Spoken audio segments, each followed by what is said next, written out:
Estamos iniciando um toque de democracia. Olá, meus amigos. Eu sou o Kleber, delegado federal.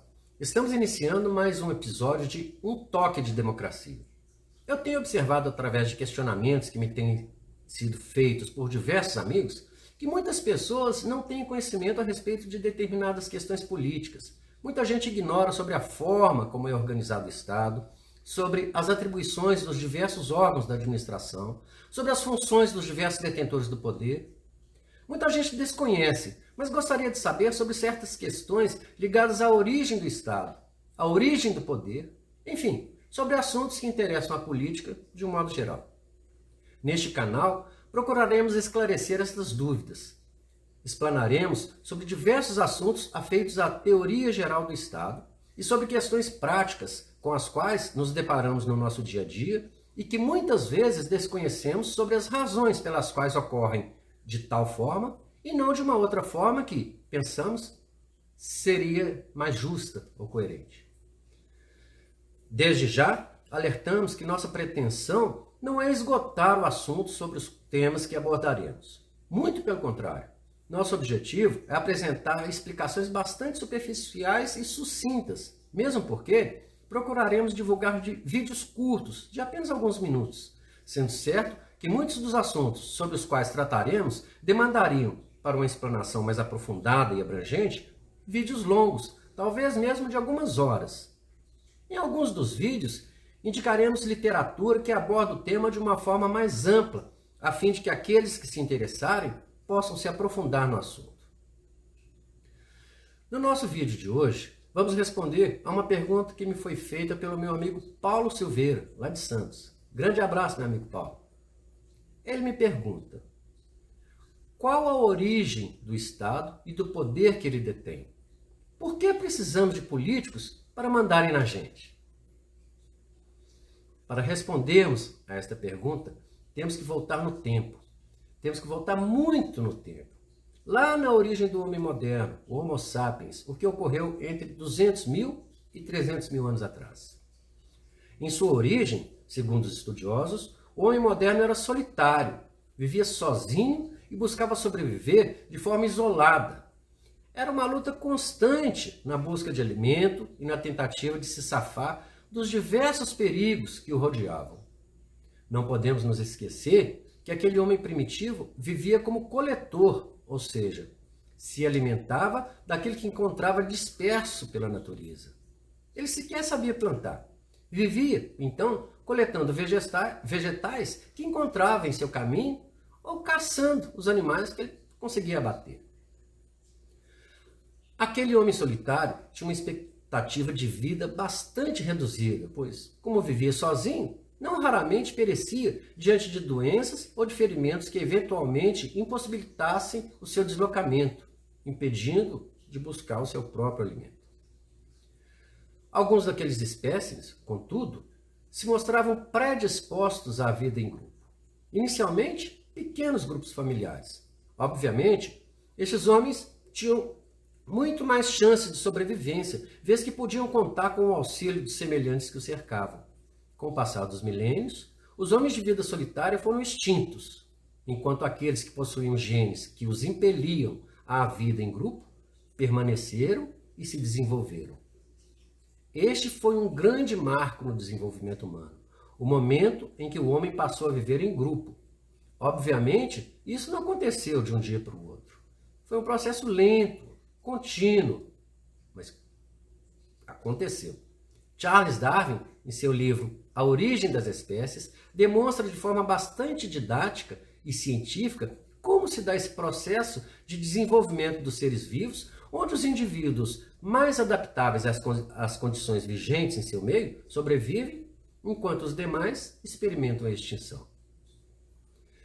Como dito, o homem, vivendo em sociedade, se perpetuou e se desenvolveu, criando famílias e clãs que vagavam pelas savanas e florestas africanas em busca de alimentos e da sobrevivência. Eles eram nômades.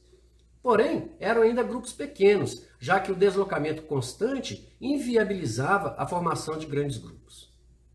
Foi então que um outro fato marcante impôs uma transformação profunda na vida do ser humano: a descoberta, ou a invenção, da agricultura. A partir do momento em que o homem descobriu que ele poderia plantar seu próprio alimento, já não havia mais a necessidade de viver vagando pela terra em busca e coletando apenas aquilo que a natureza lhes oferecia gratuitamente. Ele aprendeu que plantando poderia colher depois, sem a necessidade de buscar aleatoriamente o seu sustento. Vivendo de forma fixa, o homem primitivo aprendeu também a domesticar os animais, o que lhes garantia permanente estoque de proteína através da carne dos animais que domesticava. Pois bem, vivendo agora de forma fixa em determinadas localidades, os cientistas chamam este comportamento de sedentarismo. Aqueles pequenos grupos de seres humanos passaram a crescer, formando clãs maiores, tribos e vilas. Essas vilas cresceram, se tornaram cidades e, com o passar do tempo, grandes impérios. A estes já podemos chamar estados. Porém, algo até então novo para o ser humano surgiu logo no início da vida em sociedade: a necessidade de lideranças. Temos que lembrar que, enquanto vivia solitário, o homem era absolutamente dono do seu próprio nariz, digamos assim.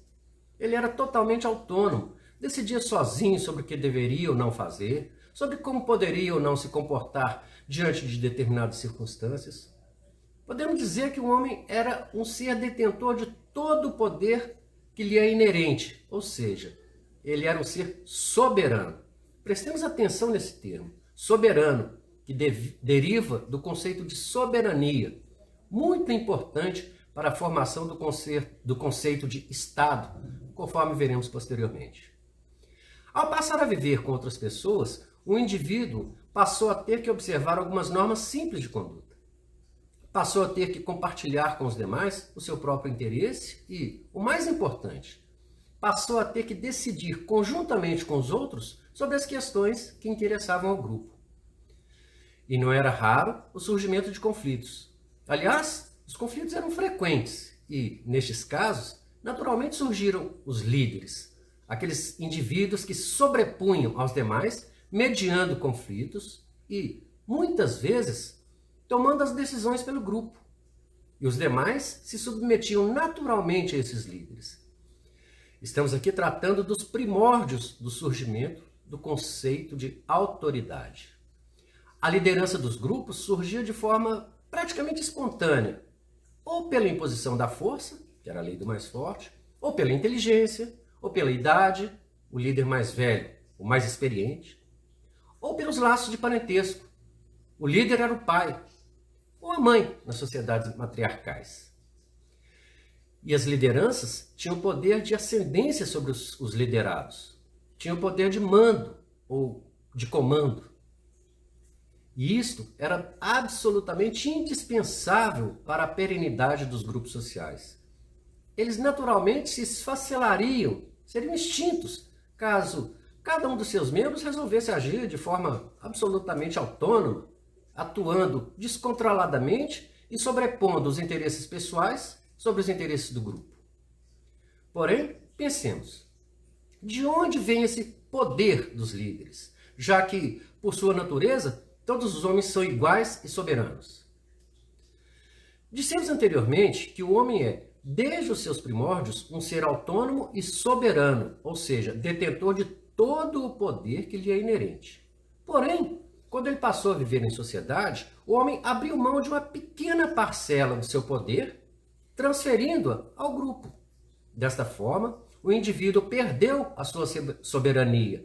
Ele permaneceu um ser autônomo, posto que ainda detinha grande poder como indivíduo, mas não todo aquele poder que lhe era inerente e que lhe dava a soberania. A soberania, passou a ser ostentada pelo grupo. O grupo social absorveu aquela pequena parcela de poder que lhe foi transmitida por cada um dos seus integrantes e, somando todas aquelas pequenas parcelas de poder que recebeu de cada um, passou a ostentar um poderzão, digamos assim, um superpoder muito maior do que os poderes individuais dos seus integrantes. Porém, Dissemos que o homem cedeu uma pequena parcela do seu poder ao grupo social ao qual pertence. Ok, mas e o poder dos líderes? De onde provém esse poder dos líderes? Este é um ponto crucial do tema. O poder maior, ou seja, a soberania, pertence ao grupo. Os líderes nada mais são do que os gestores deste poder, que pertence ao grupo e que emana de cada um dos seus integrantes. Os líderes, portanto, não são os donos do poder que eles ostentam. Eles são apenas os gestores, os coordenadores deste poder. Tanto é que, quando deixam de ser líderes, perdem, ao menos na teoria, né, aquele poder extra que detinham, ou melhor, que gerenciavam, posto que o poder maior jamais lhes pertenceu, mas ao grupo. Como dissemos, os aglomerados humanos cresceram e se espalharam pelo mundo. De pequenos grupos familiares, acabaram se tornando grandes impérios, grandes estados, estados soberanos. E estes estados passaram a ser comandados ou geridos pelos respectivos governos. Estes nada mais são do que os líderes originados lá na antiguidade, que detinham e que detêm a obrigação de gerir o poder, que pertence ao Estado e que tem sua origem no povo ou na nação. É certo que, tal como ocorreu em muitos estados antigos, ainda hoje podemos observar governantes que se arvoram do poder, apropriando-se dele e se achando os donos do Estado. O rei Luís XIV da França, que reinou de 1643 a 1715, chegou ao absurdo de dizer: o Estado sou eu. Trata-se de um desvirtuamento do poder. Infelizmente, isso ainda ocorre nos dias atuais com uma frequência muito maior do que se poderia imaginar. Felizmente, nas nações democráticas, isso não é muito comum, mesmo porque existem mecanismos para impedir ou pelo menos para amenizar essas distorções. Em resumo, podemos dizer que o homem é o detentor do poder e transferiu parte desse poder ao seu grupo, o qual, por sua vez, é dirigido por um governo. Este governo apenas gerencia o poder que emana do povo e que pertence ao Estado, porque lhe foi cedido por cada um dos seus indivíduos. O governo é hoje constituído pela classe política, a qual, nas nações democráticas, é escolhida pelo povo com o objetivo de governar o Estado, ou seja, gerir interna e externamente o poder estatal.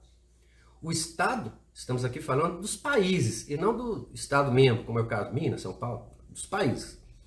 Ele é soberano, já que concentra o poder emanado de sua população, e essa condição de soberania deve ser observada e respeitada em suas relações com todos os outros países que também detêm suas próprias soberanias.